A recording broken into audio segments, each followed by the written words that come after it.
दशमुख रावण ने हंसकर बात पूछी, अरे शुक, अपनी कुशल क्यों नहीं कहता? फिर उस विभीषण का समाचार सुना, मृत्यु जिसके अत्यंत निकट आ गई है। मूर्ख ने राज्य करते हुए लंका को त्याग दिया, अभागा अब जौ का कीड़ा घुन बनेगा। जौ के साथ जैसे घुन भी पिस जाता है, वैसे ही नर वानरों के साथ वो भी मारा जाएगा। फिर भालू और वानरों की सेना का हाल कह, जो कठिन काल की प्रेरणा से यहाँ चली आई है और जिनके जीवन का रक्षक कोमल चित्त वाला बेचारा समुद्र बन गया है। अर्थात उनके और राक्षसों के बीच में यदि समुद्र ना होता तो अब तक राक्षस उन्हें मारकर खा गए होते। फिर उन तपस्वियों की बात बता, जिनके हृदय में मेरा बड़ा डर है। उनसे तेरी भेंट हुई या वे कानों से मेरा सुयश सुनकर ही लौट गए? शत्रु सेना का तेज और बल बताता क्यों नहीं?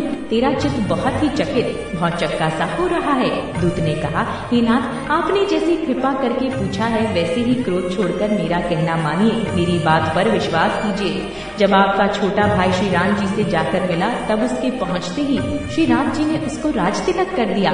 हम रावण के दूत हैं, ये कानों से सुनकर वानरों ने हमें बांधकर बहुत कष्ट दिए, यहाँ तक कि वे हमारे नाक कान काटने लगे। श्री राम जी की शपथ दिलाने पर कहीं उन्होंने हमको छोड़ा? हे नाथ, आपने श्री राम जी की सेना पूछी, सो वो तो 100 करोड़ मुखों से भी वर्णन नहीं की जा सकती। अनेकों रंगों के भालू और वानरों की सेना है, जो भयंकर मुख वाले, विशाल शरीर वाले और भयानक हैं। जिसने नगर को जलाया और आपके पुत्र अक्षय कुमार को मारा, उसका बल तो सब वानरों में थोड़ा है। असंख्य नामों वाले बड़े ही कठोर और भयंकर योद्धा हैं। उनमें असंख्य हाथियों का बल है और वे बड़े ही विशाल हैं। विविध, मयंद, नील, नल, अंगद, गद, विकटासय, गदमुख, केसरी, निषद, शठ और जाम्बवान, ये सभी बल की राशि हैं। ये सब वानर बल में सुग्रीव के समान हैं और इनके जैसे 1 2 नहीं करोड़ों हैं। उन बहुत सो के गिन ही कौन सकता है। श्री राम जी की कृपा से उनमें अतुलनीय बल है। वे तीनों लोगों को तृण के समान तुच्छ समझते हैं। हे दशग्रीव, मैंने कानों से ऐसा सुना है कि 18 पदवी तो अकेले वानरों के सेनापति हैं। हे नाथ, उस सेना में कोई ऐसा वानर नहीं है जो आपको रण में न जीत सके। सबके सब अत्यंत क्रोध से हाथ मींचते हैं, पर श्री रघुनाथ जी उन्हें आज्ञा नहीं देते। हम मछलियों और सांपों सहित समुद्र को सोख लेंगे, नहीं तो बड़े बड़े पर्वतों से उसे भरकर पूर पाट देंगे और रावण को मसलकर धूल में मिला देंगे। सब वानर ऐसे ही वचन कह रहे हैं। सब सहज ही निडर हैं, इस प्रकार गरजते और डपटते हैं मानो लंका को निगल ही जाना चाहते हैं। सब वानर भालू सहज ही शूरवीर हैं। फिर उनके सिर पर प्रभु सर्वेश्वर श्री राम जी हैं। हे रावण, वे संग्राम में करोड़ों कालों को जीत सकते हैं। श्री रामचंद्र जी के तेज, सामर्थ्य, बल और बुद्धि की अधिकता को लाखों शेष भी नहीं गा सकते। वे एक ही बाण से सैकड़ों समुद्र को सोख सकते हैं, परंतु नीति निपुण श्री राम जी ने नीति की रक्षा के लिए आपके भाई से उपाय पूछा। उनके आपके भाई के वचन सुनकर वे श्री राम जी समुद्र से राह मांग रहे हैं। उनके मन में कृपा भरी है, इसलिए वे उसे सोखते नहीं। दूत के वचन सुनते ही रावण खूब हंसा और बोला, जब ऐसी बुद्धि है तभी तो वानरों को सहायक बनाया है। स्वाभाविक ही डरपोक विभीषण के वचनों को प्रणाम करके उन्होंने समुद्र से मचलना भाल हट ठाना है। अरे मूर्ख, झूठी बड़ाई क्या करता है? बस मैंने शत्रु राम के बल और बुद्धि की था पा ली। जिसके विभीषण जैसा डरपोक मंत्री हो, उसे जगत में विजय और विभूति ऐश्वर्य कहाँ? दुष्ट रावण के वचन सुनकर दूत को क्रोध बढ़ आया। उसने मौका समझकर पत्रिका निकाली और कहा, श्री राम जी के छोटे भाई लक्ष्मण ने पत्रिका दी है। हे नाथ, इसे बचवाकर छाती ठंडी कीजिए। रावण ने हंसकर उसे बाएं हाथ से लिया और मंत्री को बुलवाकर वो मूर्ख उसे बांचने लगा। पत्रिका में लिखा था, अरे मूर्ख, केवल बातों से ही मन को रिझाकर अपने कुल को नष्ट भ्रष्ट ना कर। श्री राम जी से विरोध करके तू विष्णु, ब्रह्मा और महेश की शरण जाने पर भी नहीं बचेगा। या तो अभिमान छोड़कर अपने छोटे भाई विभीषण की भांति प्रभु के चरण कमलों का भ्रमर बन जा, अथवा रे दुष्ट, श्री राम जी के बाण रूपी अग्नि में परिवार सहित पतिंगा हो। जा दोनों में से जो अच्छा लगे सो कर। पत्रिका सुनते ही रावण मन में भयभीत हो गया, परंतु मुख से ऊपर से मुस्कुराता हुआ वो सबको सुनाकर कहने लगा, जैसे कोई पृथ्वी पर पड़ा हुआ हाथ से आकाश को पकड़ने की चेष्टा करता हो। वैसे ही ये छोटा तपस्वी लक्ष्मण वाग्विलास करता है, डींग हाँकता है। शुक दूत ने कहा, हे नाथ, अभिमानी स्वभाव को छोड़कर इस पत्र में लिखी सब बातों को सत्य समझिए। क्रोध छोड़कर मेरा वचन सुनिए। हे नाथ, श्री राम जी से वैर त्याग दीजिए। यद्यपि श्री रघुवीर मस्तक लोकों के स्वामी हैं, पर उनका स्वभाव अत्यंत ही कोमल है। मिलते ही प्रभु आप पर कृपा करेंगे और आपका एक भी अपराध वे हृदय में नहीं रखेंगे। जानकी जी श्री रघुनाथ जी को दे दीजिए। हे प्रभु, इतना कहना मेरा कीजिए। जब उस दूत ने जानकी जी को देने के लिए कहा, तब दुष्ट रावण ने उसको लात मारी। वो भी विभीषण की भांति चरणों में सिर नवाकर वहीं चला जहाँ कृपा सागर श्री रघुनाथ जी थे। प्रणाम करके उसने अपनी कथा सुनाई और श्री राम जी की कृपा से अपनी गति मुनि का स्वरूप पाई। शिव जी कहते हैं, हे भवानी, वो ज्ञानी मुनि था। अगस्त्य ऋषि के शाप से राक्षस हो गया था। बार बार श्री राम जी के चरणों की वंदना करके वो मुनि अपने आश्रम को चला गया। इधर 3 दिन बीत गए, किंतु जड़ समुद्र विनय नहीं मानता। तब श्री राम जी क्रोध सहित बोले, बिना भय के प्रीति नहीं होती। हे लक्ष्मण, धनुष बाण लाओ, मैं अग्नि बाण से समुद्र को सोख डालूं। मूर्ख से विनय, कुटिल के साथ प्रीति, स्वाभाविक ही कंजूस से सुंदर नीति, उदारता का उपदेश, ममता में फंसे हुए मनुष्य से ज्ञान की कथा, अत्यंत लोभी से वैराग्य का वर्णन, क्रोधी से शम शांति की बात और कामी से भगवान की कथा। इनका वैसा ही फल होता है जैसे उसर में बीज बोने से होता है, अर्थात उसर में बीज बोने की भांति ये सब व्यर्थ जाता है। ऐसा कहकर श्री रघुनाथ जी ने धनुष चढ़ाया। ये मत लक्ष्मण जी के मन को बहुत अच्छा लगा। प्रभु ने भयानक अग्नि बाण संधान किया, जिससे समुद्र के हृदय के अंदर अग्नि की ज्वाला उठी।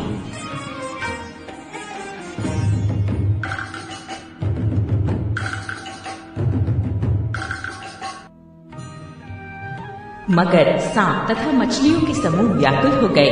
जब समुद्र ने जीवों को जलते जाना, तब सोने के थाल में अनेक मणियों रत्नों को भरकर अभिमान छोड़कर वो ब्रह्मा के रूप में आया। काकभुषुंडी जी कहते हैं, हे गरुड़ जी सुनिए, चाहे कोई करोड़ों उपाय करके सींचे, पर केला तो काटने पर ही फलता है।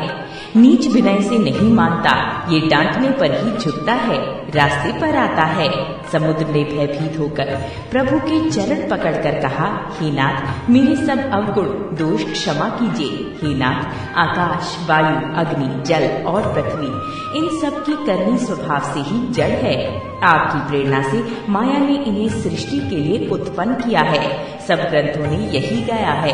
जिसके लिए स्वामी की जैसी आज्ञा है, वो उसी प्रकार से रहने में सुख पाता है। प्रभु ने अच्छा किया जो मुझे शिक्षा दंड दी, किंतु मर्यादा जीवों का स्वभाव भी आपकी ही बनाई हुई है। डोल, गवाह, शूद्र, पशु और स्त्री, ये सब शिक्षा के अधिकारी हैं। प्रभु के प्रताप से मैं सूख जाऊंगा और सीना पार उतर जाएगी। इसमें मेरी बड़ाई नहीं है, मेरी मर्यादा नहीं है, तथापि प्रभु की आज्ञा अपील है, अर्थात आपकी आज्ञा का उल्लंघन नहीं हो सकता, ऐसा वेद गाते हैं। अब आपको जो अच्छा लगे मैं तुरंत वही करूं।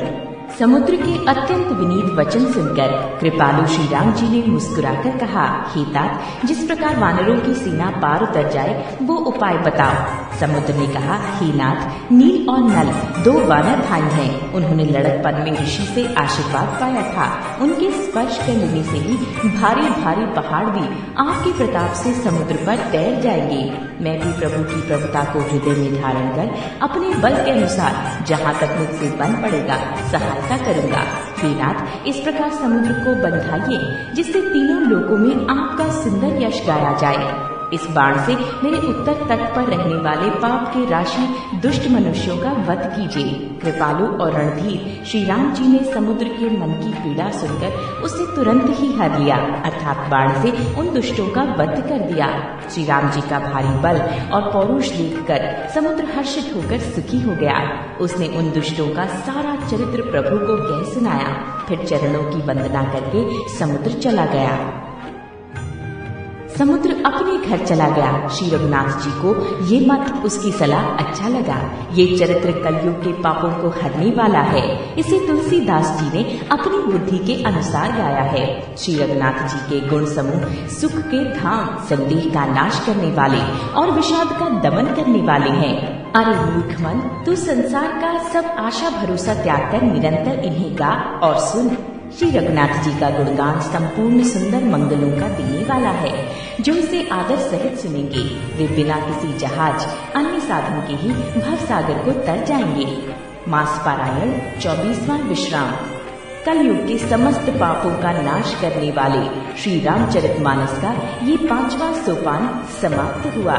सुंदरकांड समाप्त। षष्ठ सोपान लंका कांड। कामदेव के शत्रु शिव जी के सेव्य भक्त जन्म मृत्यु के भय को हरने वाले काल रूपी मत वाले हाथी के लिए सिंह के समान योगियों के स्वामी योगेश्वर ज्ञान के द्वारा जानने योग्य गुणों की निधि अजय निर्गुण निर्विकार माया से परे देवताओं के स्वामी दुष्टों के वध में तत्पर ब्राह्मण वृंद के एकमात्र देवता रक्षक जल वाले मेघ के समान सुंदर श्याम कमल के से नेत्र वाले पृथ्वीपति राजा के रूप में परम देव श्री राम जी की मैं वंदना करता हूँ।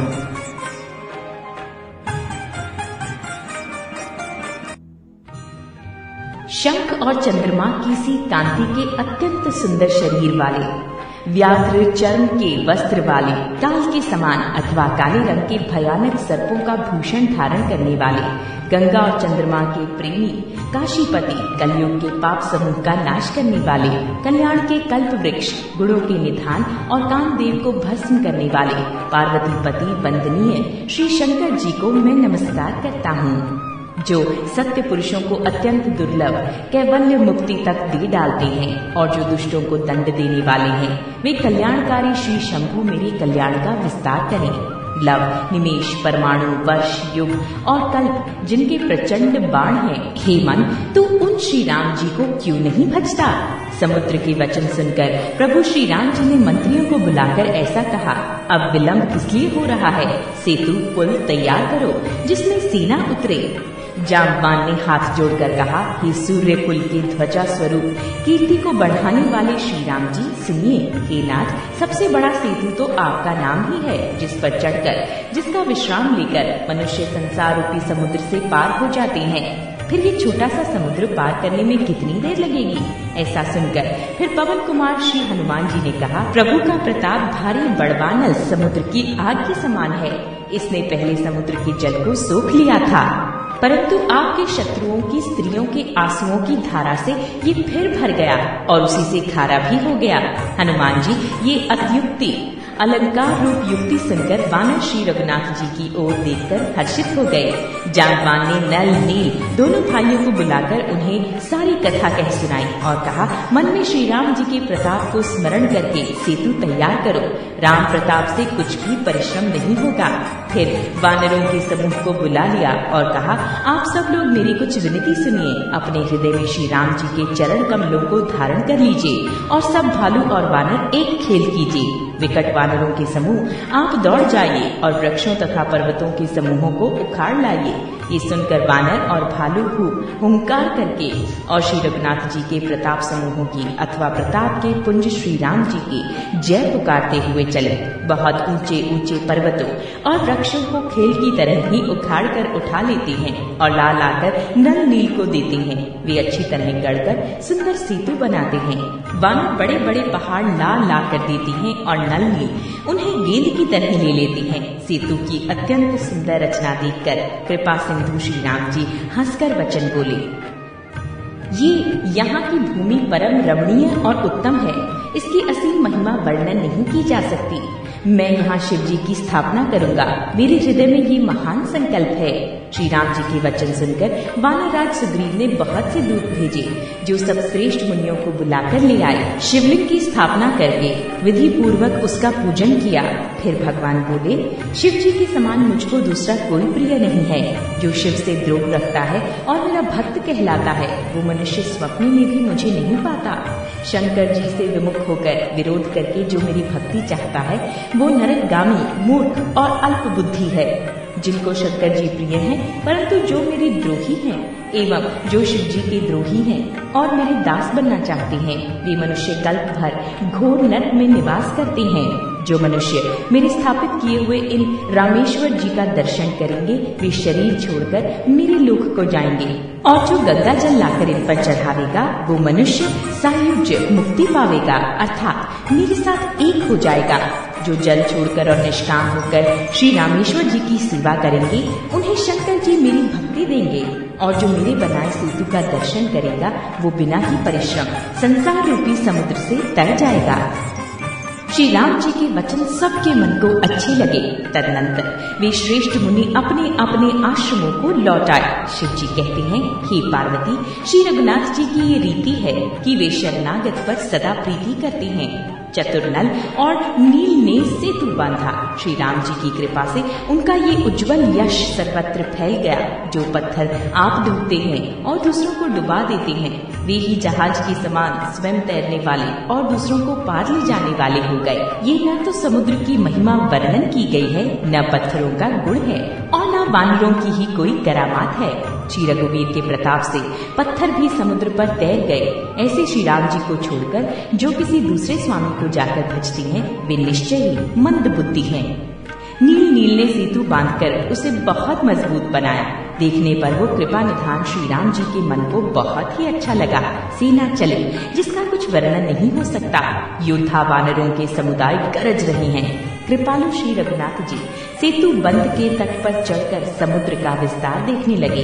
करुणाकंद करुणा के मूल प्रभु के दर्शन के लिए सब जलचरों के समूह प्रकट हो गए। जल के ऊपर निकल आए। बहुत तरह के मगर, नाग, घड़ियाल, मच्छ और सर्प थे, जिनके 100 योजन के बहुत बड़े विशाल शरीर थे। कुछ ऐसे भी जंतु थे जो उनको भी खा जाएं। किसी किसी के डर से तो वे भी डर रहे थे। वे सब वैर विरोध भूलकर प्रभु के दर्शन कर रहे हैं। हटाने से भी नहीं हटते। सबके मन हर्षित हैं। सब सुखी हो गए। उनकी आड़ के कारण जल नहीं दिखाई पड़ता। वे सब भगवान का रूप देखकर आनंद और प्रेम में मग्न हो गए। प्रभु श्री रामचंद्र जी की आज्ञा पाकर सेना चली।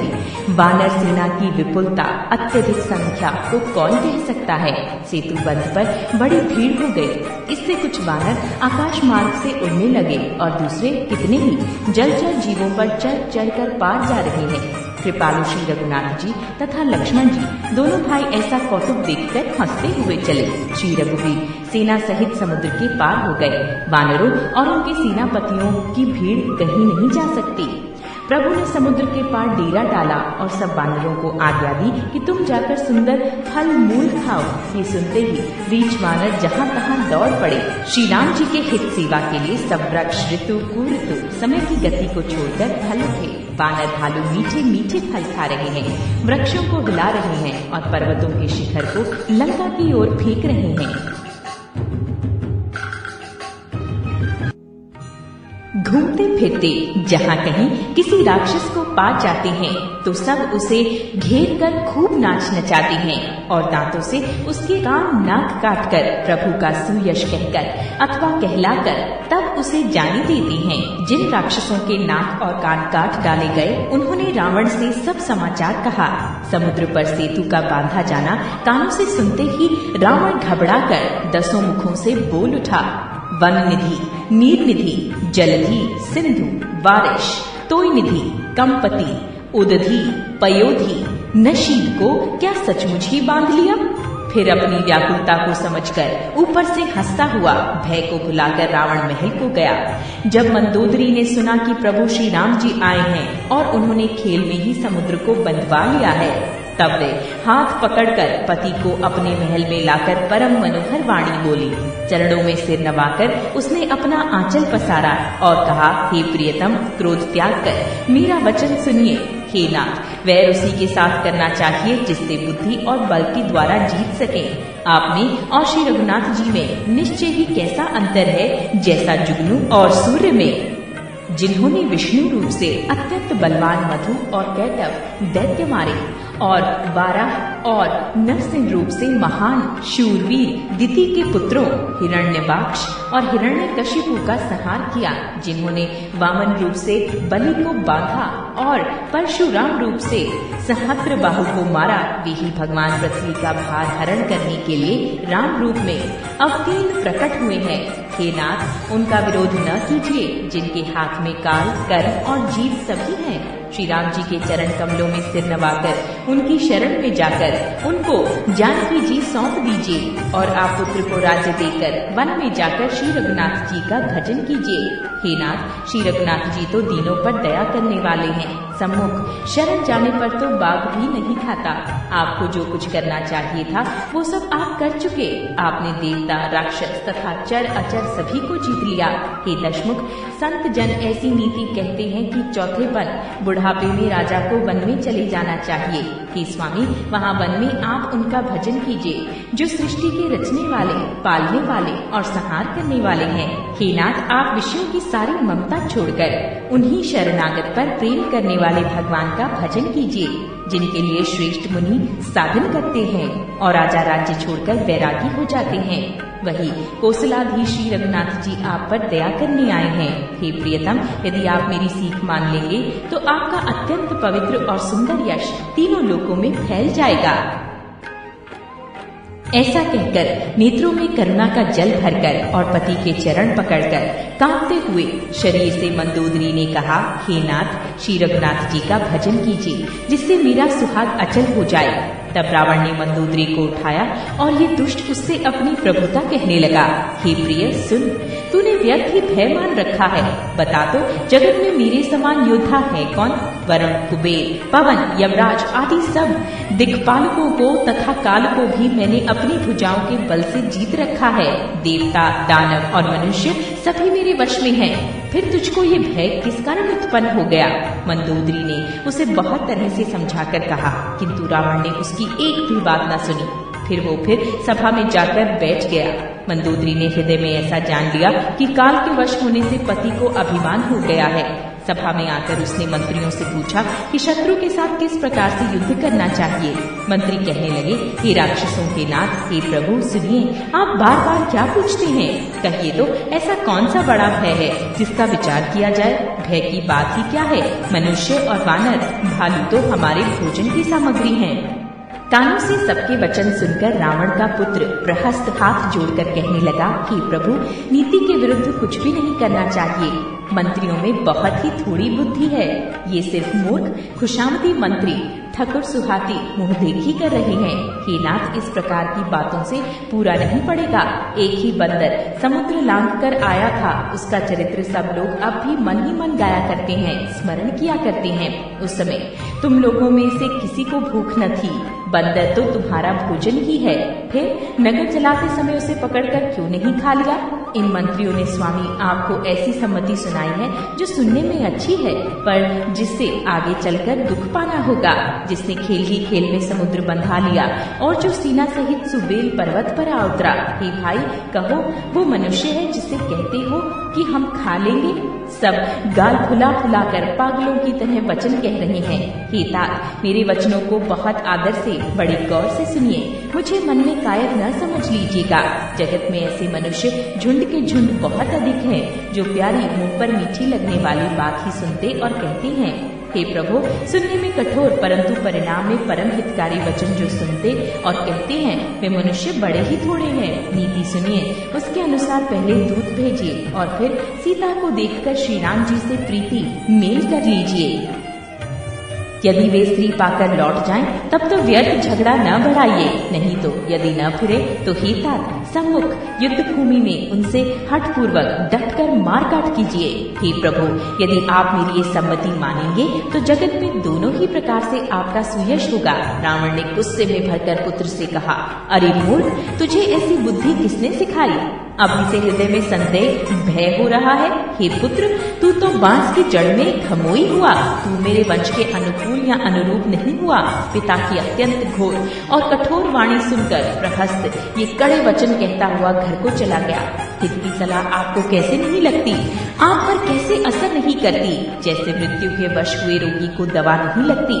संध्या का समय जानकर रावण अपनी 20 भुजाओं को देखता हुआ महल को चला। लंका की चोटी पर एक अत्यंत विचित्र महल था। वहाँ नाच गाने का अखाड़ा जमता था। रावण उस महल में जाकर बैठ गया। किन्नर उसके गुण समूहों को गाने लगे। ताल करताल, पखावज, मृदंग और वीणा बज रही हैं। नृत्य में प्रवीण अप्सराएं नाच रही हैं। वो निरंतर सैकड़ों इंद्रों के समान भोग विलास करता रहता है। यद्यपि श्री राम जी सरीखा अत्यंत प्रबल शत्रु सिर पर है, फिर भी उसे न तो चिंता है और न ही डर ही है।